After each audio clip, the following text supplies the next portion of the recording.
Bueno, Arratsaldeon, como os decía Iñaki, gracias por venir y efectivamente es que Marta esté hoy aquí es el producto de un deseo largamente acariciado, a veces con la punta de los dedos parecía que ya iba a venir y pasaba algo o no teníamos programa o lo que fuera, pero finalmente aquí está, ¿no? Y yo quería robarle 2 minutos, un poco para presentarle, pero en la presentación también contar una pequeña historia, ¿no? Yo como Isaac Dinesen tenía una granja en África, yo tuve una vez una librería en la calle La Rechipi, ¿no? Y en esa librería pues teníamos libros de segunda mano, pero también teníamos una sección que era una librería de mujeres, y ahí empezó a destacar poco a poco una editorial, la editorial Alba, sobre todo cuando Carmen Martín Gaite ganó el Nacional de Traducción con la traducción de Jane Eyre, que yo, lo tengo que decir aquí, detesto esa traducción, pero por una razón muy simple, porque me cambió la primera frase de Jane Eyre, que yo me sabía de memoria, que para mí es un puntal de mi cultura, la de aquel día no fue posible salir de paseo, y ella la cambió y yo no puedo con esta traducción. Pero bueno, en cualquier caso, empezó a destacar la editorial Alba, ¿no? Y yo tengo que confesar que todo lo que hago en mi vida y todo lo que he hecho es con el objeto de conseguir un único fin, que es que las editoriales me regalen libros. O sea, llegar a ser una persona de tal influencia que las editoriales me regalen libros. Entonces lo intenté con la editorial Alba y les escribí una vez agradeciéndoles, ¿no? Porque una vez que yo empecé a dar los talleres de literatura, me di cuenta de que sin la editorial Alba no los podría dar, porque teníamos un montón de cosas que nunca se habían publicado en castellano, que eran historias o novelas no tan importantes, de autoras sí muy importantes, pero que, pues yo qué sé, muchas aquí sois alumnas y habéis podido leer Ethan Frome, gracias a la editorial Alba, o Amores contrariados de Colette, gracias a la editorial Alba. Entonces, yo les escribí una vez con la estúpida pretensión de que me regalaran libros, ¿no? Y me mandaron un calendario y me dieron las gracias, ¿no? Entonces, yo la editorial Alba, una vez que yo ya empecé a dar los talleres, me di cuenta de que estaba haciendo una gran labor, pero yo no me había fijado en que detrás de muchos de esos libros estaba la misma persona, y no me di cuenta hasta este libro, ¿no? Este libro que también para todas las que habéis venido a los talleres es un libro fundamental y que a mí me hizo fijarme en quién había hecho la selección, ¿no? Porque cubre pues, un momento muy concreto de la literatura de mujeres que también en castellano estaba bastante abandonado. Y entonces, claro, yo vi el nombre, Marta Salís, y entonces dije, pues, este nombre, ¿no? Pues como se nos ha olvidado decirte, Marta, que Patti vive en la avenida de Salís. Entonces, este nombre, y entonces me fui a donde hay que ir, a Veraun, a preguntarle a Maritere, oye, ¿este nombre? ¿No? Y me dijo, efectivamente, es de esta casa, ¿no? Y entonces ya, lo que ya me vinculaba a Marta, que era la literatura, ya me vinculó la historia, porque Marta es descendiente de mi persona preferida de todos los tiempos, que es Policarpo Valzola. Pero además es nieta del alcalde republicano de Irún, Luis Salís. Y en la biblioteca tenemos dedicada una sala a su abuela, Amalia Valzola. Entonces, ya no sé qué más medallas puedes tener, Marta. No sé qué más medallas puedes tener. En cualquier caso, lo que parece claro... Y luego encima, perdón, el último remate lo ha dado cuando le ha puesto título a la conferencia y ha decidido hablar de, para mí, la heroína más auténtica de la literatura de mujeres, que es Lucy Snow, ¿no? Que lo hablábamos antes, que es el personaje más pobre, más solo, más solitario, menos dotado, más normal. Una mujer que todavía hoy en la literatura contemporánea no se escribe sobre mujeres así, siempre son guapísimas o poderosísimas o la escriben señores, ¿no? Entonces, ya, pues como os digo, ya me faltaba botar de alegría al pensar que, al darme cuenta de que iba a hablar de Villette. Entonces, por todas estas razones, Marta, lo que está clarísimo es que esta es tu casa, ¿eh? Es tu pueblo, es tu casa, y ahí te dejamos con Lucy Snow, que seguro que lo vamos a pasar de maravilla. Muchísimas gracias, muchísimas gracias. Bueno, yo voy a medio leer porque no soy una conferenciante profesional, ¿no? Pero bueno... vamos a hablar de la última novela de Charlotte Bronte. No es la última que se publica, pero sí la última que escribe. Cuando está a punto de terminar Villette, escribe a sus editores para decirles: mi deseo es que este libro se publique anónimamente. Luego le explica al editor, que era más amigo de ella: agradecería enormemente la sombra protectora de un anonimato. Me da horror la publicidad. Como es natural, los editores no le hicieron ni caso, porque publicar anónimamente disipaba toda esperanza de que la novela fuera un éxito. Los lectores llevaban más de 3 años esperando una nueva novela de la autora de Jane Eyre y de Shirley, que eran las 2 novelas que había. Y entonces, ¿qué pasaba? ¿Por qué tenía ese pavor a publicarla? No con su nombre, sino con su seudónimo, Currer Bell. O sea, no quería que la identificaran. Su inquietud por la verdad que escondía esta novela y su deseo inalcanzable de anonimato tenían fundamento. Todos sus personajes importantes se basaban en su propia vida. De hecho, los momentos más intensos y emotivos de esta. Y resultaban muy fáciles de identificar. Villette es la historia de una joven inglesa sin familia, recursos ni relaciones, Lucy Snow, que a los 22 años emigra al continente, a la ciudad imaginaria de Villette, que luego hablaremos que es claramente Bruselas, y va a ganarse la vida. Encuentra trabajo. ¿Suena o no? Sí. Sí. Encuentra trabajo en un internado católico para señoritas dirigido por la autoritaria Madame Beck. Y aunque entabla algo parecido a la amistad con una de sus jóvenes alumnas, la frívola Ginebra, su temperamento melancólico y su soledad no tardan en sumergirla en una crisis nerviosa del que la sacará un antiguo conocido, el Dr. John, que es el perfecto caballero inglés, un dechado de virtudes. La joven Lucy cae fascinada por sus atenciones, pero tiene que reconocer que por parte de él es simple amabilidad, porque él se enamora de otra joven, que es el perfecto ángel del hogar victoriano, una heroína completamente diferente a Lucy, ¿no?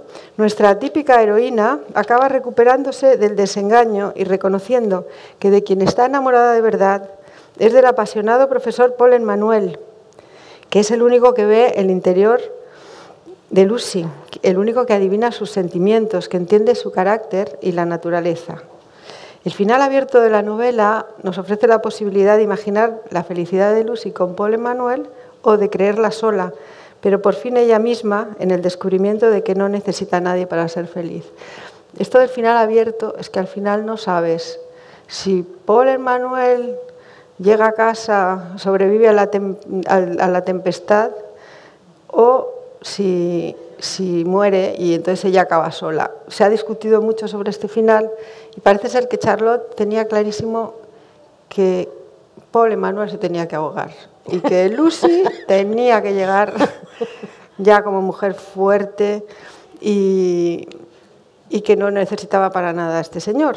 Pero el padre, al principio el padre de las Bronte no sabía que sus hijas estaban publicando y escribiendo, pero ya a estas alturas ya sí sabía que su hija Charlotte era la autora de Jane Eyre y de Villette, y el padre le pidió, por favor, no, por favor, que un final feliz, no sé qué. Bueno, total, que ella lo soluciona dejándolo totalmente abierto.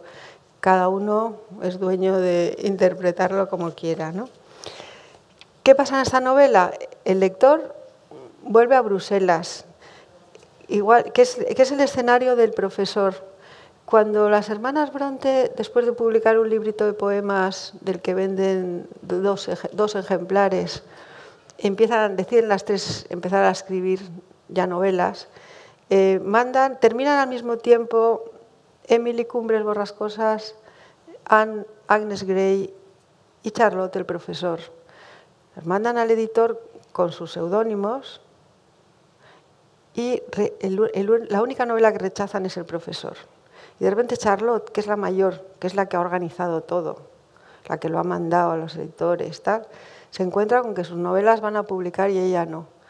Y es justo un momento en el que al padre le tienen que operar de cataratas y entonces se va ella con el padre y el padre tiene que estar encerrado en la más completa oscuridad y ella está allí sola con él.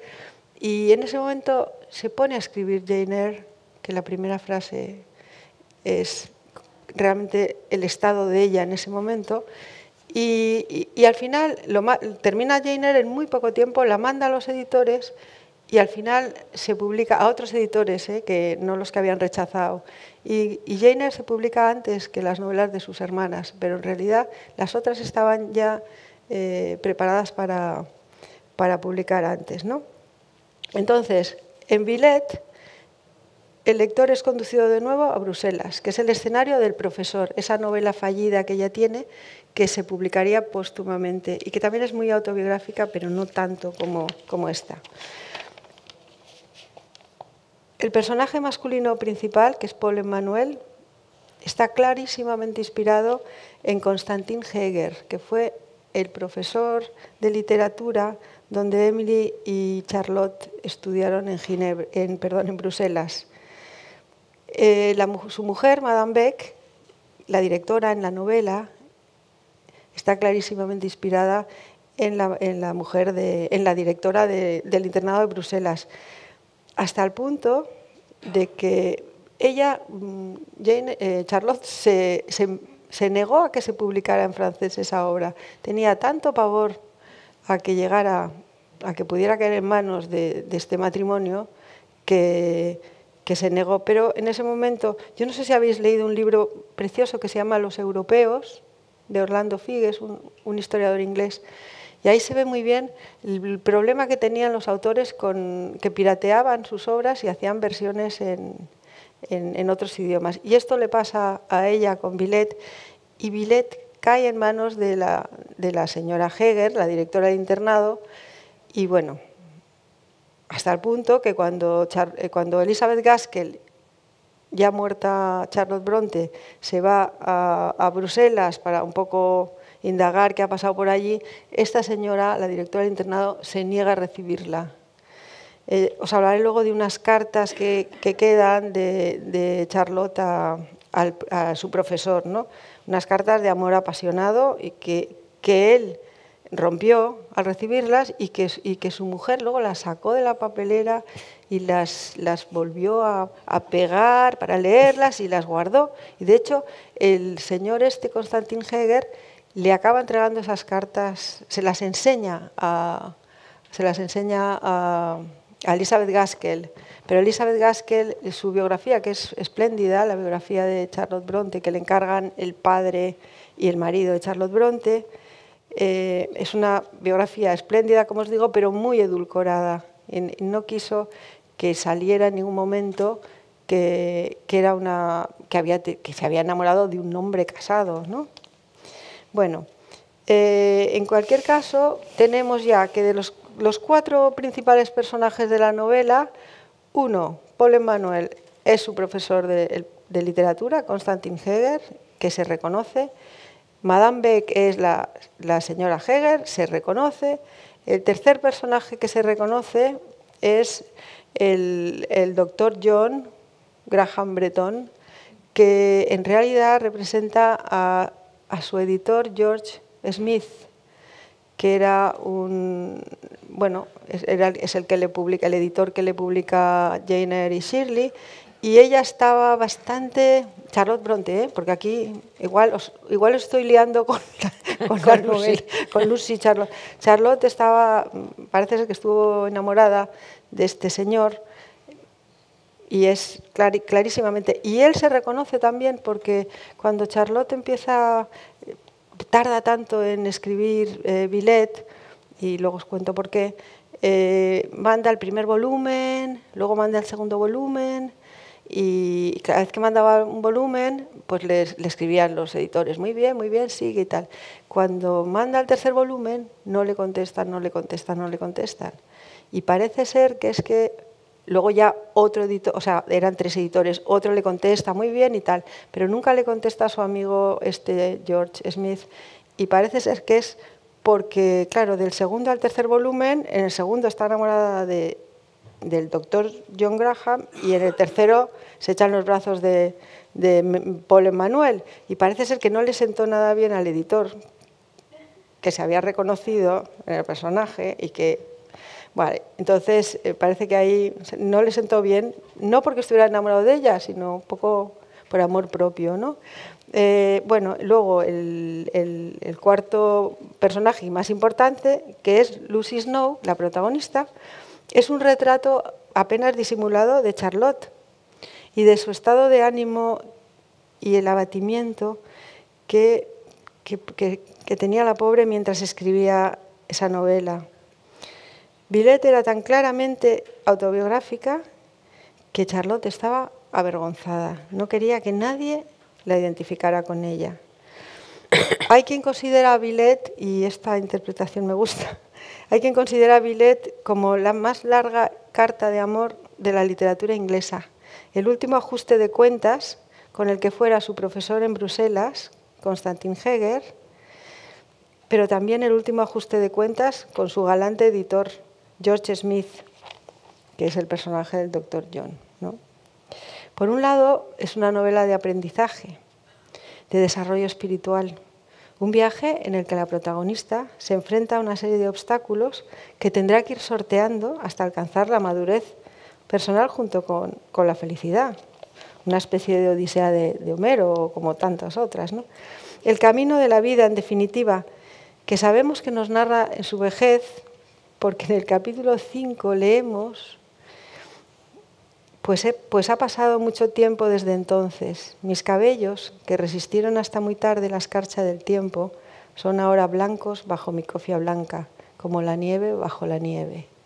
Entonces, como esto eran las edades de la vida, pues que se vea que... Bueno, por otro lado, interpretaciones más feministas nos hablan de Villette como la novela, lo que tú decías, que busca y encuentra un nuevo arquetipo de mujer, la mujer independiente. En cualquier caso, Lucy es una heroína en búsqueda de una nueva identidad. No puede estar más lejos de una heroína romántica, no puede estar más lejos del ángel del hogar, ese victoriano. Es una heroína muy extraña, ambigua y en principio muy poco atractiva. Pero su nombre lo dice todo. Lucy es la luz, el fuego que arde en su interior, la mujer apasionada, rebelde, luchadora. Snow, el apellido, que significa nieve en inglés, ¿no? Ella es aparentemente fría como la nieve, anodina, modosa, reprimida. No cabe duda de que Lucy es el alter ego de la autora. Charlotte Bronte era una prosista asombrosa, o sea, es una maravilla. Yo no sé cómo escribe, unos párrafos ahí interminables. Bueno, nadie duda de sus espléndidas dotes de prosista. Aunque en teoría el gran genio de la familia fue Emily, realmente Charlotte era también asombrosa. Y Anne, que iba un poco a la sombra de sus hermanas, pero es que murió a los 26 años y realmente la novela La inquilina de Wilfred Hall es fantástica, fantástica. ¿Por qué elige Bruselas? Como os he dicho, Charlotte y Emily, cuando tenían más o menos 24 o 25 años, viajaron a Bruselas para estudiar en un internado, un poco a cambio de alojamiento y de la matrícula. Pensar que eran las hijas de un pobre pastor anglicano, pues a cambio de alojamiento y matrícula, Charlotte enseñaba inglés y Emily enseñaba música. ¿Os podéis imaginar la llegada de dos inglesas, anglicanas, de lo más puritanas, 10 años mayores que las demás alumnas? ¿Podéis imaginar la llegada a un internado católico? Y escribe, la señora Gaskell escribe en su biografía de Charlotte: se aferraban una a la otra, sin relacionarse mucho con la feliz y bulliciosa multitud de alumnas belgas, que ya eran amigas, y a quienes las nuevas estudiantes inglesas les parecieron estrafalarias y asustadas con sus extrañas ideas insulares sobre el atuendo. O sea, eran como dos marcianas allí. ¿Qué pasa? Cuando llevan allí unos meses, la tía que les había cuidado desde niños, porque bueno, Charlotte había perdido a su madre cuando tenía 5 años y les había cuidado una hermana de la madre. Esta tía se pone enferma y las dos tienen que volver a Haworth, el pequeño pueblo de Yorkshire donde vive, ¿no? Y después ya la tía muere y tal, y Emily, que es la más extraña, la más peculiar de las tres, realmente es una mujer que solo se sentía bien en la casa parroquial de Haworth, además haciendo tareas domésticas. Le encantaba pelar patatas, dar de comer a los faisanes y luego sus páramos, sus grandes paseos por los páramos, ¿no?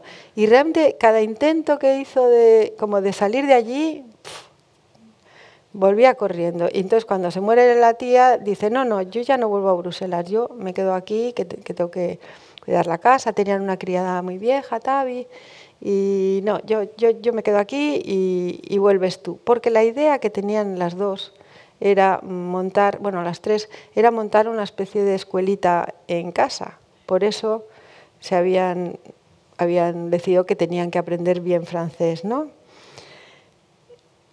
Total, que la única que vuelve a Bruselas es Charlotte, que era mucho más como echada para adelante y sociable. De hecho, la única que tenía amigas de fuera de... Bueno, entonces, su segunda estancia no puede ser más desgraciada. Está sola, echa de menos su hogar, está enamorada de este señor y realmente cae en una especie de depresión, clarísimamente, ¿no? Ella, desde que pequeñita, si os acordáis de Jane Eyre, aquel internado Lowood siniestro donde mandan a... Hay que pensar que cuando el señor Bronte se queda viudo, manda a las 4 niñas mayores, a María, a Elizabeth, a Charlotte y a Emily, las manda a un colegio muy parecido, Cowan Bridge, bueno, un colegio bastante siniestro y tal. Y las 2 hermanas mayores, María y Elizabeth, que eran otros 2 portentos por los testimonios que tenemos, mueren pues, de tuberculosis a 10, 11 años. Entonces el padre saca a las 2 niñas del colegio y dice, bueno, yo ya, estos niños se van a educar en casa y no los voy a volver a mandar a ningún sitio. Y todo eso, bueno, pues claro, ese padre que también la señora Bronte yo creo que es muy dura con el padre, porque es verdad que era un señor pues muy puritano, muy autoritario, pero sin embargo adoraba a sus hijos y estimuló muchísimo la imaginación de aquellos pequeños monstruitos que tenía, porque realmente eran de una madurez sorprendente, ¿no? Bueno, volviendo al señor Heger, se conservan 4 cartas, ¿no? Estas cartas se acabaron conociendo porque los hijos del matrimonio este que tenía el internado de los Heger se las donaron a The Times en 1913. Porque la señora Gaskell escondió todo aquello. Y ahí, en 1913, es cuando salen a la luz estas cartas y sale a la luz toda esta historia del amor de ella por un hombre tal. Es muy curioso porque una de sus amigas en una carta dice, cuando Charlotte estuvo en Bruselas, dice, definía al profesor de música como un hombre de poderosa inteligencia y temperamento colérico. A veces sus rasgos son los de un gato loco, a veces los de una hiena salvaje. Después se ve obligada a reconocer generosamente que de vez en cuando, aunque casi nunca, puede ser afable y caballeroso. Ese es exactamente Paul Emmanuel. O sea, es que, vamos, no puede ser, ¿no? Villette es sin duda la novela más oscura e inquietante de la exuberante era victoriana, que ya sabéis que es la edad de oro de la novela, ¿no? Parece que no pasa nada y, sin embargo, nunca se había hablado así de un alma solitaria y atormentada, en constante lucha consigo misma, un alma hambrienta de amor y libertad, reprimida por un puritanismo extraño y la convicción de que uno debe contentarse con su mísero destino. Pensad que Charlotte escribe Villette en el periodo más doloroso de su vida. Había perdido 3 hermanos en 8 meses. Su hermano Brownwell había muerto en septiembre, Emily había muerto en diciembre y Anne había muerto en mayo. No se sabe cómo, fijaros que ella le escribe, estuvo a punto de enloquecer de dolor, está clarísimo, ¿no? Cuando se muere Anne, que es la pequeña, Emily, cuando estaba enferma, no quería que se acercara ni un médico a la casa. O sea, ella no dejó que nadie se acercara, ningún tratamiento ni nada. Pero Anne sí que Charlotte intenta, se la lleva a un balneario, a Scarborough, y muere allí. Y entonces dice, estuvo a punto de enloquecer de dolor, ya se había quedado sola, ¿no?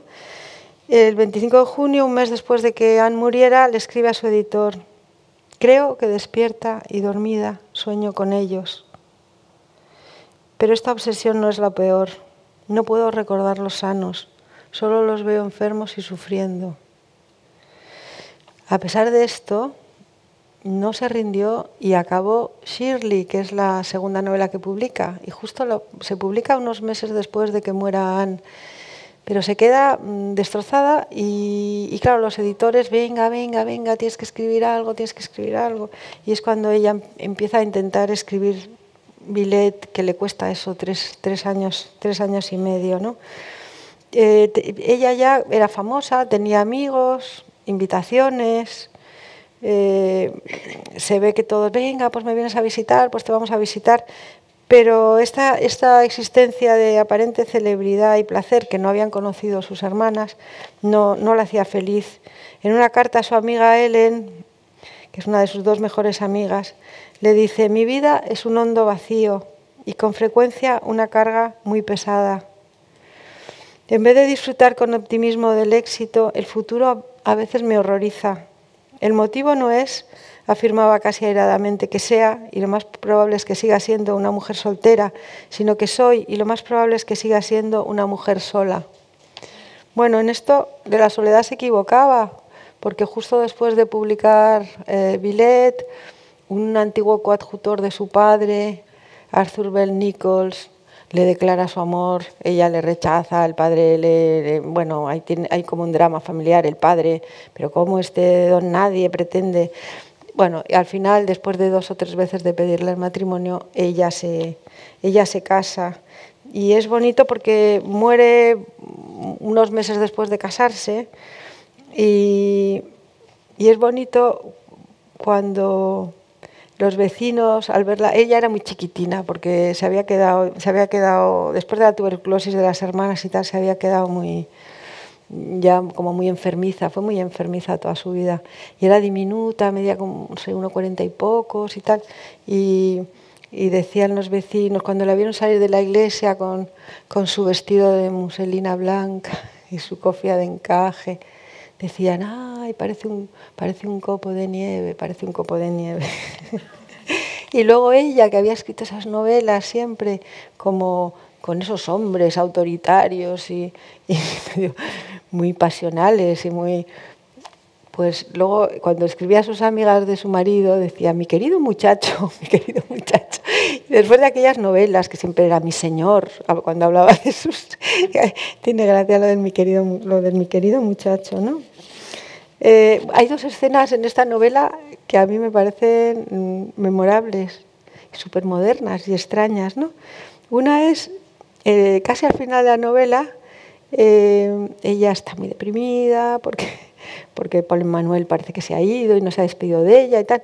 Y entonces dice que le duele la cabeza, y entonces Madame Beck dice que le den opio. Entonces ella, al tomar el opio, en vez de quedarse, bueno, ya le dan una pastilla, no sabe lo que es, en vez de quedarse dormida, se encuentra como muy excitada. Y entonces es increíble, o sea, el deambular nocturno de nuestra heroína por las calles de Villette, después de tomar un fuerte opiáceo, describiendo todo como con una especie de lucidez alucinógena, ¿no?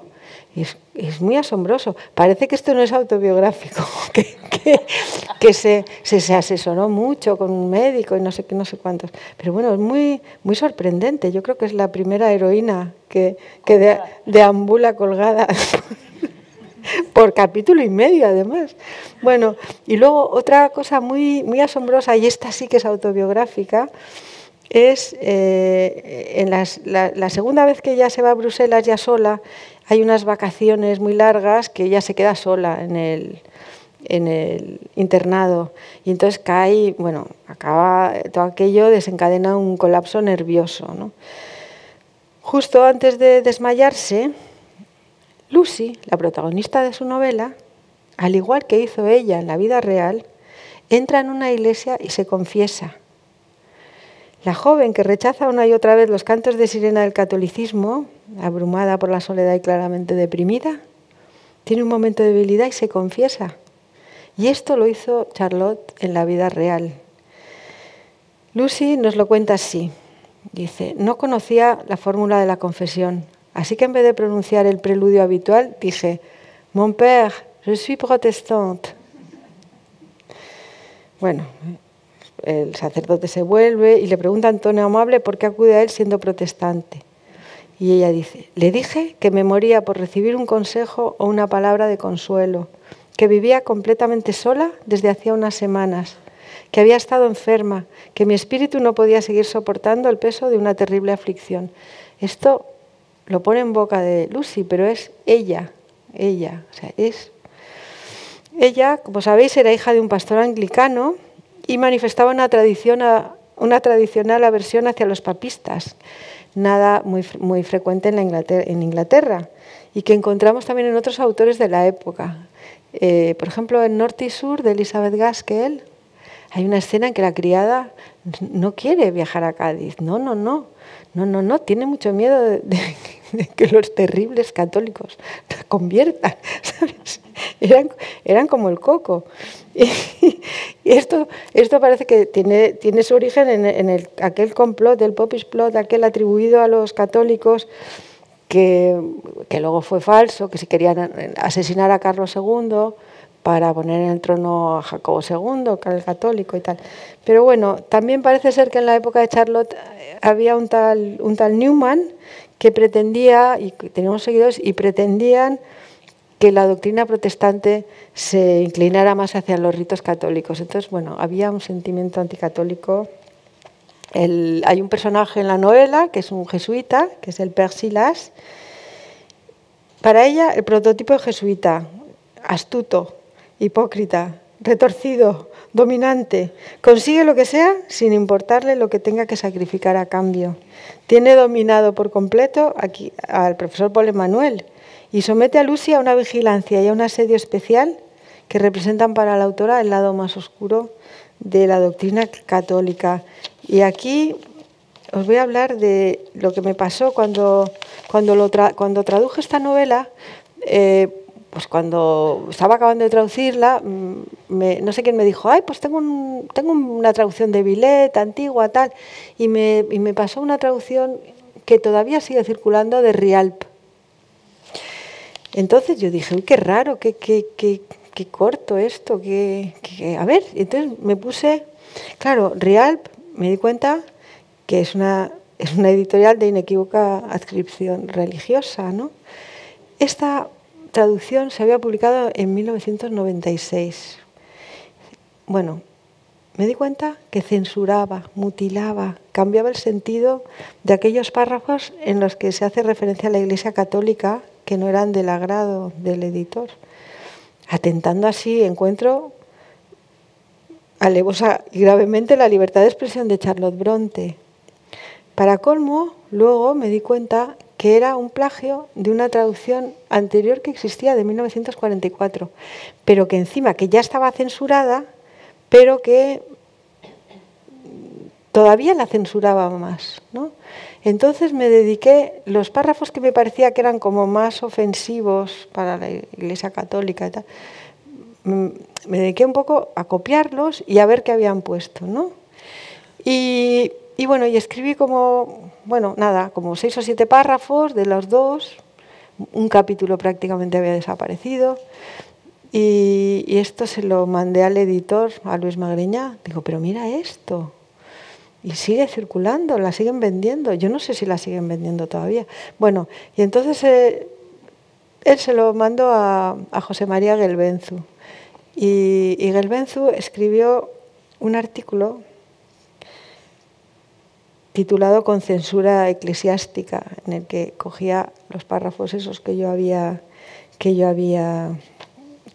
bueno, no voy a entrar, si alguien quiere, os metéis El País con censura eclesiástica. Gelbenzu además lo publicó el día de Navidad de 2005. Bueno, así como detalles de estas, os puedo decir que, por ejemplo, un párrafo que tenía un total de 262 palabras, en la versión de Rialp se quedaban 21. O sea, una cosa, cada vez que, si esta decía no sé, el malvado jesuita, pues, o sea, tan descarado como que eso se convertía en el bondadoso jesuita. O sea, una cosa como muy chusca, ¿no? Muy zafia. Entonces yo digo, bueno, pues oye, no sé, si tienes, pues no publiques esa novela, publica otra, pero no hagas esto, ¿no? No sé, muy alucinante, porque sigue danzando por ahí. Creo que se reeditó en el 2000 algo, no lo sé. Bueno, alucinante. Bueno, contaros que tal como se ven las novelas, no solo en Jane Eyre, sino también en Agnes Grey, a las hermanas Bronte les horrorizaba lo de ser institutrices, lo de dar clases. Charlotte detestaba ser institutriz o trabajar en un colegio. Mientras fue profesora de Roe Head, que ella durante 2 años o así, a los 15 años su padre vuelve a mandarla a un colegio, a ella, a Emily no, vuelve a mandarla a un colegio interna, funciona muy bien la cosa, se hace sus 2 amigas, Helen y Mary, que serán las 2 amigas con las que, bueno, toda la vida se cartearán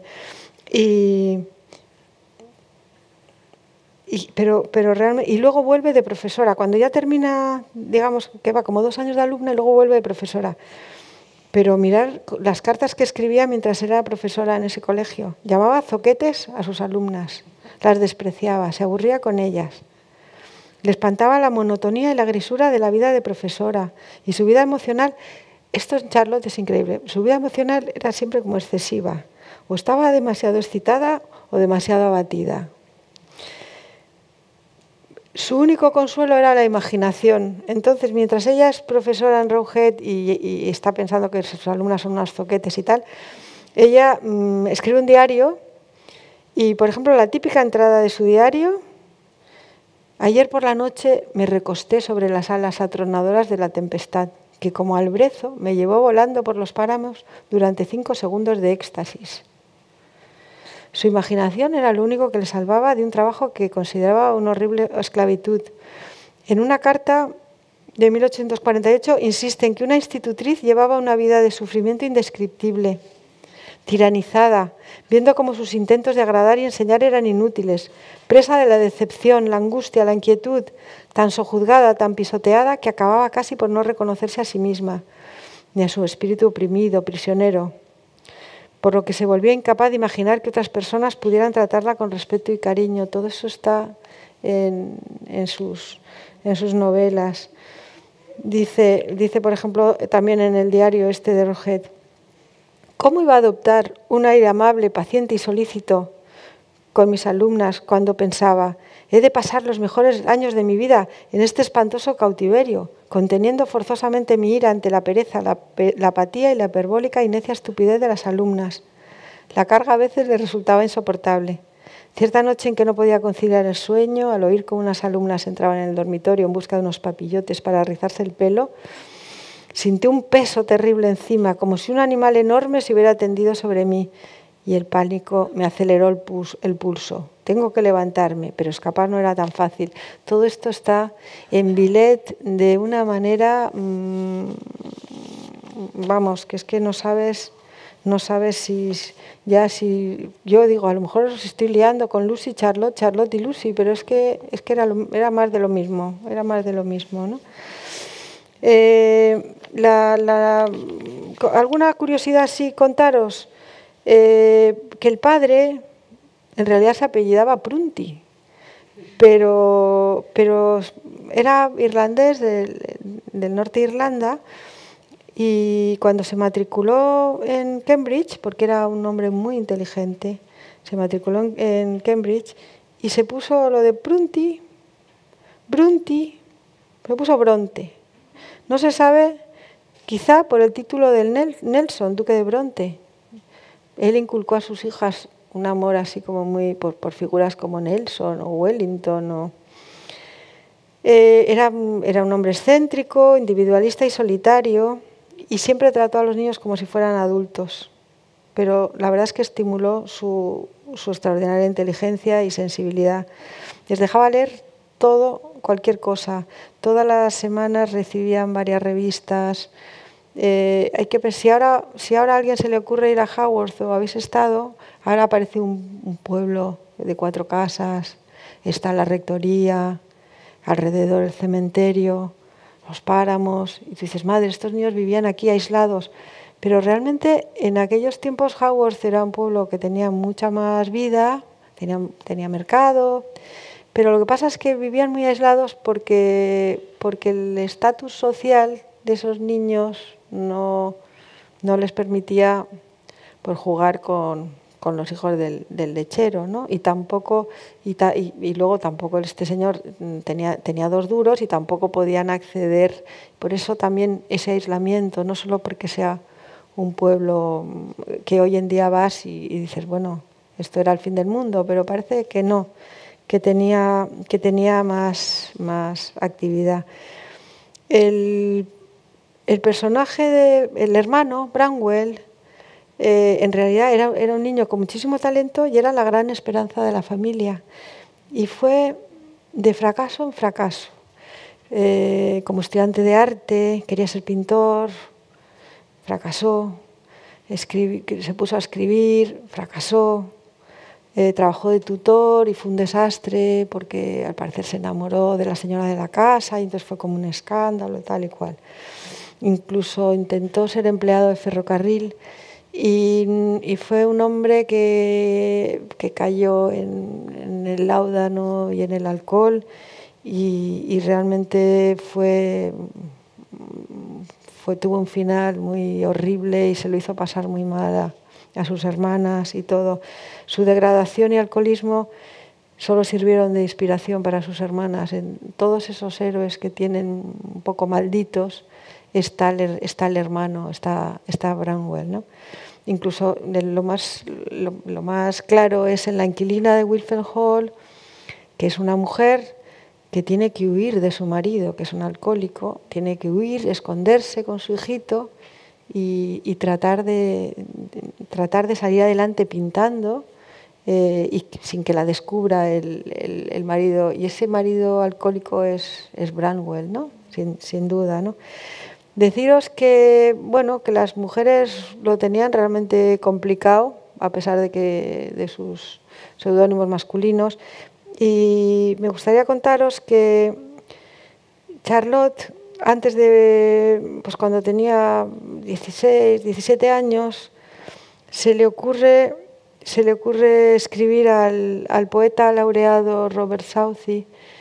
Si pensáis en los poetas románticos ingleses, esa primera generación, los poetas de los lagos, son Wordsworth, Coleridge y Southey. Luego ya, segunda generación, ya serían Lord Byron, Shelley, Keats. Bueno, pues ella le escribe a Robert Southey para contarle sus sueños de convertirse en escritora. Incluye dos poemas en la carta. Acudir a esta figura literaria solo le trajo disgustos. Southey le contestó más de 2 meses después, en tono amable pero categórico: las fantasías que usted tiene por costumbre alimentar podrían con seguridad perturbar su estado de ánimo. Dice, le advertía que de continuar con sus invenciones no llegaría a ningún lado. Incluso le dice, la carta de Southey dice, la literatura no puede ser asunto de mujeres y no debe serlo. Cuanto más se ocupe de las tareas que le son propias, menos tiempo tendrá para la escritura, siquiera como práctica o esparcimiento. Estas palabras él jamás lo había imaginado, pero le convirtieron un siglo después en un ejemplo perfecto de oposición patriarcal a las ambiciones feministas. Pero bueno, realmente estas pobres chicas, ¿no? Contaros que cuando estos niños tenían, los 4 hermanos, tenían 6, 7, 9 y 10, el padre le regala a Branwell, al chico, o sea, de estos, primero estaban las 2 niñas que murieron y luego eran Charlotte, Branwell, Emily y Anne. El padre le regala a Branwell una caja de soldaditos de plomo. Y esto fue, los niños se reparten, los 4 se reparten los soldaditos y empiezan a crear el mundo imaginario, con los soldaditos empiezan a crear el mundo imaginario de Glasstown. Luego se separan y por un lado están Charlotte y Branwell, los mayores, que siguen con el mundo de Angria, y por el otro lado están Emily y Anne con el mundo de Gondal, ¿no? Los niños, alrededor de una gran mesa, escribían historias por parejas, de una gran mesa que todavía sigue allí. Si vais a la rectoría, todavía. Bueno, escribían historias por parejas. ¿Qué es lo que escribían? Inventaban historias y crónicas, relatos de luchas dinásticas, amoríos, hazañas temerarias, unos héroes bastante satánicos, muy el héroe ese, muy el Satán de Milton, o el héroe ese nuevo de Lord Byron, ¿no? Y no solo escribían, sino que dibujaban mapas y eran todos muy buenos dibujantes y hacían los retratos y todo lo hacían, bueno, hasta hacían anuncios, escribían como periódicos y anuncios de esto, ¿no? Como se suponía que los autores eran los soldaditos de plomo, componían unos manuscritos diminutos con letra minúscula que imitaba la de un texto impreso. A veces empezaban con una portada en la que figuraban detalles sobre unos editorios imaginarios y el precio de venta. Cosían primorosamente las páginas y hacían libros del tamaño de los soldaditos, ¿no? Esto no fue un juego de niños, esto lo siguieron haciendo de adultos, con 20 y tantos años. O sea, Charlotte volvía de Bruselas o de Roehead y como loca con Branwell a seguir con el Zamorna y todos aquellos. O sea, hasta los 23 años o así, hasta que ya Branwell llega a tal estado de degradación que Charlotte ya no puede seguir con ello. En cambio, Emily y Anne pudieron. Bueno, el caso es que escribieron cientos y cientos de páginas de narraciones pseudohistóricas, de poesía, de ficción. Estas fueron las horas más felices, probablemente en la niñez de estos niños. ¿Qué pasó? Que ellos se crearon un mundo alternativo que les resultaba mucho más cautivador que la experiencia cotidiana, los 4. ¿Qué pasa? Que luego cuando tuvieron que salir a ganarse la vida, pues quizá Anne fue como la más equilibrada, porque estuvo bastante tiempo como institutriz. Charlotte estuvo 2 veces de institutriz y fue un desastre. Charlotte siempre volvía como muy deprimida, muy con el colapso nervioso.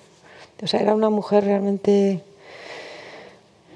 Una cosa, para mí lo más fallido de esta novela, no sé tú qué opinas, es el elemento gótico, que bueno, no tiene apenas importancia, ¿no? Como la leyenda de la monja fantasma del internado, que al final acaba siendo una larga almohada cubierta con un hábito negro, envuelta en un velo blanco.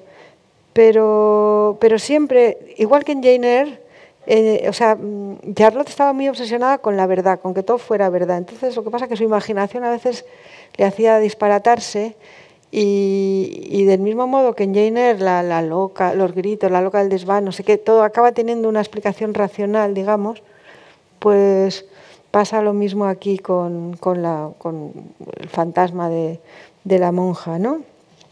Bueno, ya os he dicho que algunos críticos, por ejemplo Virginia Woolf, consideraba Villette la obra maestra. A mí me parece que Jane Eyre roza la perfección, pero desde luego Villette profundiza mucho más en el alma humana, ¿no? Y es mucho más profundo y moderno. Un dato curioso que es típico de ella, de Charlotte, la escritora, es que continuamente está apelando al lector, como si necesitara nuestra complicidad, ¿no? Olvídalo todo, te lo ruego, lector. No devolvió las llaves, lector. Ha olvidado el lector. Me quedé desconcertada, como el lector puede suponer. Lector, me sentí aterrada. Necesita nuestro apoyo. Así que tenemos que dárselo. Y bueno, no sé, me puedo enrollar y tal, pero no sé si ya es la hora. Que así, un par de escenas familiares para que os imaginéis a los Bronte, porque en una deliciosa instantánea en prosa, antes de cumplir 13 años, Charlotte, bajo el título La historia del año 1829, es que siempre estaban inventándose cosas, Charlotte describe la típica tarde en casa. Dice, su padre y Branwell han ido a la cercana ciudad de Keighley para recoger el último número del Leeds Intelligencer. Es uno de los 3 periódicos, anota con orgullo, que compran cada semana. Además, leen también el número de Blackwoods Magazine que les presta un vecino y que para ella es la publicación más lúcida que existe. Tabby, la criada, está fregando los platos. Anne mira los pasteles que Tabby acaba de sacar del horno. Emily cepilla la alfombra en la habitación de al lado. Emily siempre mucho trajín. Y Charlotte escribe en la mesa de la cocina. Blackwoods Magazine le recuerda las imitaciones de esa revista que hacían ella y sus hermanos en sus historias inventadas. Las enumera, les pone fecha y se refiere a todos esos escritos que ellos hacían, se refiere a ellos como juegos. Y luego dice, todos nuestros juegos son muy extraños. O sea, que ellos eran conscientes de lo peculiares que eran, ¿no? Desde Bruselas, también, cuando está ya sola, ¿no? En ese segundo viaje que ya va sola y que está tan deprimida, las largas vacaciones, ¿no? Y en una carta que le envía a Emily, le enumera lo que echa de menos de casa. Dice, esa carta la escribe un domingo y todos los habitantes del internado Heger están en lo que ella llama su misa idólatra. Sola en el comedor se acuerda de la cocina de Haworth. Se imagina preparando un picadillo, mientras Emily vigila que ponga suficiente harina y no se pase con la pimienta. Tiger, el gato, salta alrededor del plato y del cuchillo de trinchar, mientras el perro favorito de Emily, Kipper, parece una llama devoradora en el suelo de la cocina. Ambos esperan que Charlotte les tire los mejores trozos de cordero. Tabby está avivando el fuego para hervir las patatas en una especie de engrudo de verduras. Estos son para la autora unos recuerdos divinos. Hay algo celestial en ellos. Haworth y los páramos de Yorkshire son el paraíso para los hermanos. Pensar que cuando ella escribe Villette y está atascada, no puede. Hay un momento en que la señora Elizabeth Gaskell, la escritora, que se han hecho amigas, va a pasar una semana con ella, ¿no?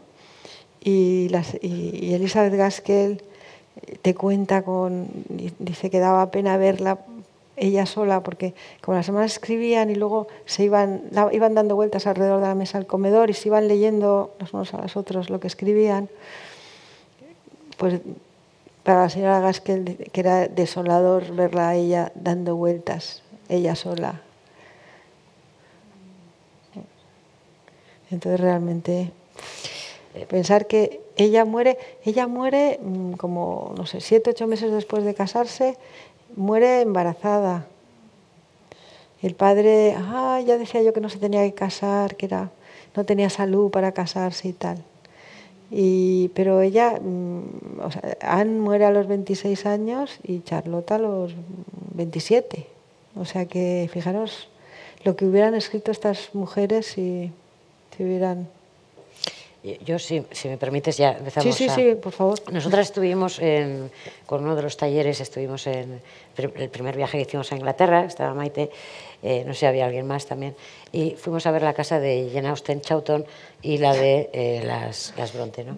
Y en Inglaterra las casas estas, como bien sabes, están llevadas por asociaciones privadas, ¿no? Sí. Entonces, la asociación privada de las Austen, maravilloso, ¿no? Todo el jardín fantástico, todo alegre, había alguien afinando el piano, era todo fantástico, ¿no? Y entonces le dijimos a la voluntaria que estaba allí, no, vamos a ir mañana a ver la de las Bronte, ¿no? Y nos dijo ella, Jane Austen, las Bronte, ¿no? Bueno, fue así. Llegamos a casa de las Bronte y ya había alguien fuera, que son mucho más duras, no te dejan hacer fotos dentro ni nada, la gente. Sí. The Spanish group is here. ¿No? Nos empiezan a dar todo tipo de explicaciones, con la alarma. No hacemos más que entrar, suena la alarma. Pero en la sala yo me mareé. O sea, cuando de repente dicen, este es el sofá es impresionante. donde muere Emily, sí, me pegó un blancazo. Sí. Tremendo. Sí. Salimos, nos pusimos en el páramo y teníamos costumbre de leer algo de cada autora. Oye, yo quiero ir a esos viajes. Pues son fantásticos. Algo de cada autora que esté allí, ¿no? O sea, que hable de eso, ¿no? Vino un gato, empezó a rondarnos el gato, se sentaba donde cada una, y decíamos, es Emily, ¿no? Y luego había un cartel fuera en el pueblo diciendo que el gato, que era considerado como de todo el pueblo, pues que estaba un poco agresivo y que tuviéramos cuidado y tal, ¿no? Y hubo más de una que tuvo una reacción alérgica y al final nos acabó dando todo muy mal rollo. La verdad es que luego había un tipo allí en la calle esa que es el pueblo, la calle, que pasaba las vacaciones en Benidorm y nos pasamos todo el rato tomando ginebra en el pueblo. Pero uno se imagina en ese pueblo, en esa calle... Donde se emborrachaba Branwell. Se imagina en el siglo XIX... un día de lluvia, claro, era verano, julio, nosotros siempre hemos tenido mucha suerte con el verano inglés. Julio, un tiempo espectacular, pero tú te imaginas a estas mujeres un día de estos de invierno que atardece a las 4 de la tarde, que está lloviendo, que llegan con las faldas hasta aquí de fango, de barro. Y dices, o sea, raras no, rarísimas. Y no te explicas, o sí te explicas, que detrás de todo ese sufrimiento está esta genialidad, ¿no? Claro. Pero ya yendo a lo más literario, tú decías que igual que te parecía que el momento más flojo de Villette era el gótico, ¿no? Ese, sí. A mí me parece que las dos novelas tienen un momento en el que la credibilidad se cae completamente. Pero la tipa es tan buena que te da igual, ¿no? Que te da igual. Que te da igual. O sea, en Villette se cae cuando no les reconocen los que le han cuidado de pequeña. Ni ella les reconoce. Eso no se sostiene, ¿no? pero... Se cae. Y en Jane Eyre se cae cuando de repente oye la voz telepática, ¿no? de Rochester. Sí, ¿no? pero se cae. Pero te da igual. Te da igual, y además, no sé, yo lo entiendo. Bueno, lo que no he dicho es que yo pensaba, hoy repasando las cosas que había traducido Marta, yo pensaba que tenía un gran defecto y era que no había traducido a Austen. Y me ha dicho ella, ¿cómo que no? He traducido Orgullo y Prejuicio. Ni más ni menos. Y Lady Susan y los Watson. Y los Watson y además las memorias del sobrino, las cartas de Chawton. Del sobrino, sí. Pero además Jack London, Dickens. Bueno, de todos estos, ¿quién es el que...? Venga, elige. Si no va a ningún lado. Hombre, a ver, yo creo que... ¿O quién te parece mejor? A ver, yo ya ni mejor ni peor. Lo que sí te puedo decir es que me pasé 2 años de mi vida traduciendo David Copperfield de Dickens. Y que me extrañó cuando me lo encargaron. Digo, pero si hay un montón de versiones. Sí, pero son versiones. Antes se traducía y los editores decían, pues, oye, esto es muy largo, déjalo en 700 páginas, ¿no? Y realmente pues, eran como 1500 páginas. Y no se había traducido nunca íntegro. Y bueno, fue realmente una experiencia... Bueno, yo es que al final, claro, te alegras mucho de acabar aquel tocho, pero por otro lado, ay, Dios mío, echaba de menos a David. David es el más soso. David lo conoces por los demás, ¿no? Pero realmente todos aquellos personajes, ¿no? los echabas de menos. Pero te puedo decir que he pasado momentos casi levitando, pues mira, traduciendo Los muertos de Joyce, por ejemplo. Creo que hay algo ahí. Sí, sí. Yo Los muertos, que es el último relato de Dublineses, para mí es como lo más. ¿Y cómo es en el tejido, por ejemplo, Charlotte Bronte, ¿no? En el tejido pequeño, ¿cómo es? Porque tú decías frases larguísimas. Sí, bueno, y luego es de repente buena. es buenísima. Y luego de repente también unas frases cortas como pa, pa, pa, que te pega. Y es encantador, es tan encantador traducir a Austen como leerla. Es absolutamente delicioso. Que por cierto, a Charlotte Bronte no le gustaba nada Jane Austen. Le parecía, bueno, es como un jardín con flores, así muy bonito y tal. No se daba cuenta de lo que es Jane Austen, ¿no? Lo que decía Woolf, es fundamental hasta donde llega. Solo llega hasta el jardín, pero es fundamental hasta donde llega. Sí, sí, sí. Y además, yo siempre digo, hay que ir más allá de la imagen esa rosezna que tiene, ¿no? Que además gran parte, esa imagen también edulcorada de Jane Austen, también fue culpa de esa biografía que traduje del sobrino, Recuerdos de Jane Austen. Realmente es como un personaje demasiado idealizado, ¿no? Pero es como si todos los que tienen tenía una mala leche, o sea, olvidaros de... Tenía una mala leche. Tanto los que tiene alrededor Jane Austen como los que tiene alrededor Charlotte se asustaran de la potencia de estas mujeres, ¿no? Los sobrinos de Austen todo el rato tratan de decir, era normal, era la tía Jane. Pero ¿no? fíjate que el sobrino, hay un momento que dice, yo no me explico, porque Jane Austen primero vive en Steventon, en la rectoría, pero cuando el reverendo se jubila para dejarle la rectoría a su hijo mayor, entonces se van a Bath porque están unos tíos y luego se van a Southampton. Y hasta que el hermano rico ese que tienen, porque lo habían adoptado unos parientes lejanos, no les dice, no, venir a Chawton, al cottage aquel. Y por primera vez, es igual que en Sentido y Sensibilidad, ¿os acordáis? ¿No? De que la madre, la viuda con las niñas van danzando hasta que encuentran aquella...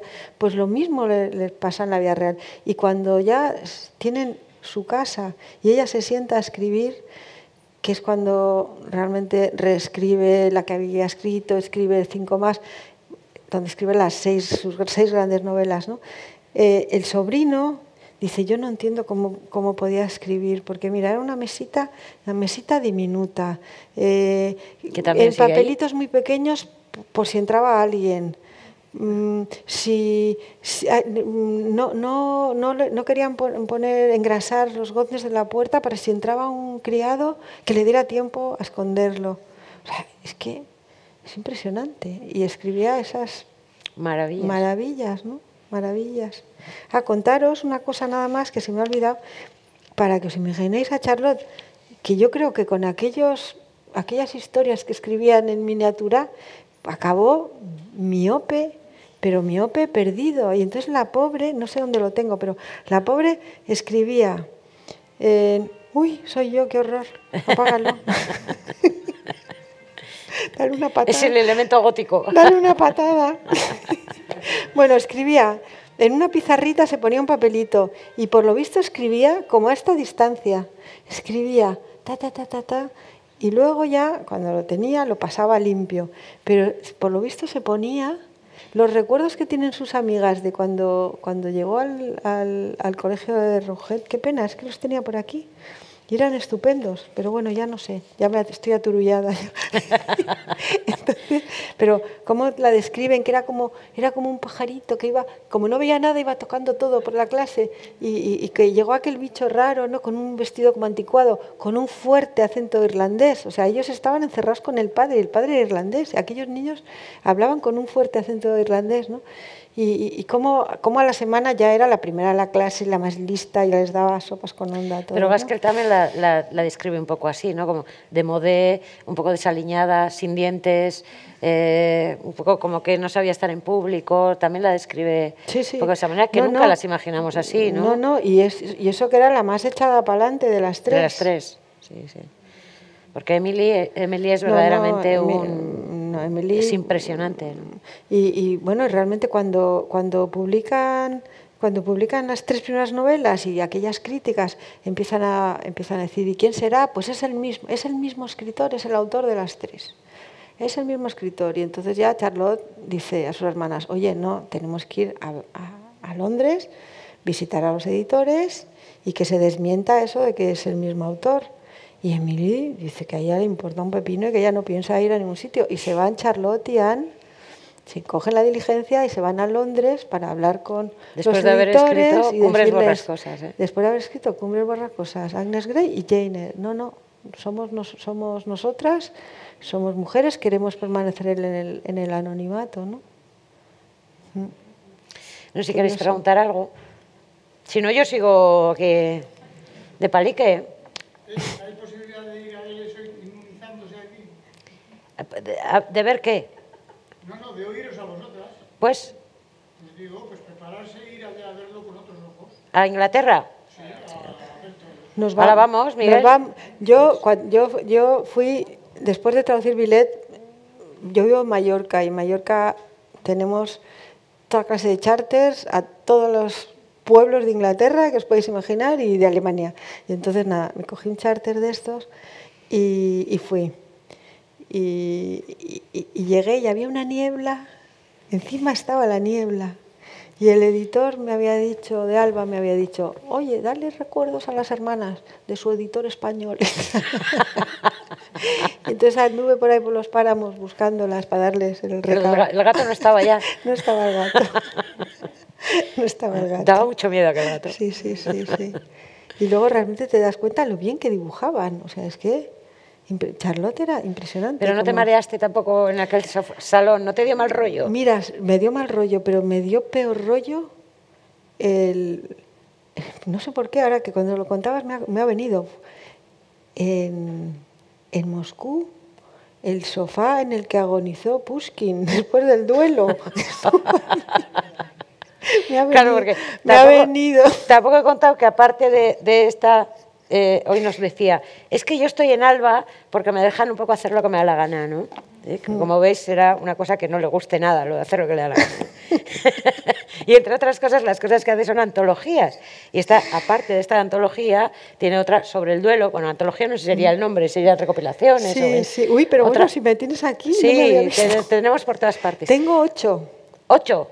¿Y cuáles has dicho que son los bestsellers? Los bestsellers son los cuentos de amor victorianos, que no están ahí, y los relatos del mar. Los relatos del mar se venden como churros.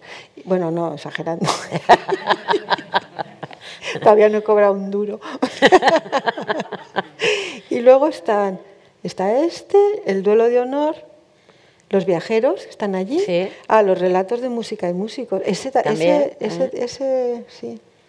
Pero ahí haces de traductora o más bien de compiladora. A ver, seleccionas más. Yo tengo una idea. Digo, quiero hacer un libro de esto. Entonces hablo con el editor, con Luis Magriñano, y digo, mira, quiero hacer un tal. Entonces, venga, pues preséntame el proyecto. Entonces yo empiezo a leer y a leer. Muchas veces siempre hay algo que me da la idea, ¿no? Y entonces ya empiezo a leer, esto sí, esto no, y ya me monto con un poco el proyecto, lo presento para convencerles, me lo aprueban, de momento me lo han aprobado. Bueno, siempre suelo llamar, tengo una idea luminosa. Y entonces, nada, ya me lo aprueban y entonces yo ya hago de editora, o sea, contacto con los traductores, pues ya tengo como un grupo uno que me traduce polaco, ruso. Yo suelo traducir inglés y francés, pero no todos. Por ejemplo, en Viajeros, que es el tocho aquel de detrás, pues tengo también otros 2 traductores de inglés pero suelo traducir inglés y francés.